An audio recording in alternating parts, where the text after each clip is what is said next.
আসসালামু আলাইকুম। পরিসংখ্যান ব্যুরো চেইনম্যান ও অফিস সহায়ক পরীক্ষার প্রশ্নপত্র লিখিত হবে না এমসিকিউ হবে, এটা নিয়ে অনেকের মধ্যে অনেক কৌতূহল আছে এবং আগামী 23 তারিখে এই পরীক্ষাগুলো সংগঠিত হবে।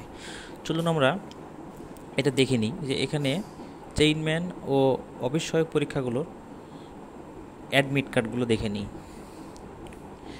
দেখুন এখানে অফিস সহায়ক অ্যাডমিট কার্ডে লেখা আছে সুন্দরভাবে 3 নম্বর নির্দেশনাবলী, সরবরাহকৃত উত্তরপত্র বা খাতার মধ্যেই লেখা সম্পন্ন করতে হবে। অতিরিক্ত কোনো খাতা বা কাগজ সরবরাহ করা হবে না এবং প্রশ্নপত্র জমা দিতে হবে। একইভাবে চেইনম্যান পরীক্ষার ক্ষেত্রেও একই কথা লেখা আছে, সরবরাহকৃত উত্তরপত্র বা খাতার ভিতর লেখা সম্পন্ন করতে হবে। এটা কখন করতে হয়? যখন আপনি লিখিত পরীক্ষা দিবেন তখন আপনাকে এটা করতে হয়।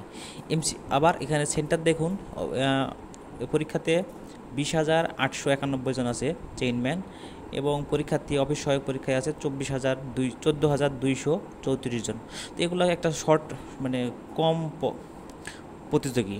তো এই অ্যাডমিট কার্ডগুলো দেখে আমাদের যেটা মনে হচ্ছে যে এই বিগত পরীক্ষাগুলো যাই হোক, এইবার বাংলা 10, ইংরেজি 10, সাধারণ জ্ঞান 10 এবং গণিত 10 মার্কের লিখিত পরীক্ষা হবে। সবার জন্য শুভকামনা রইল।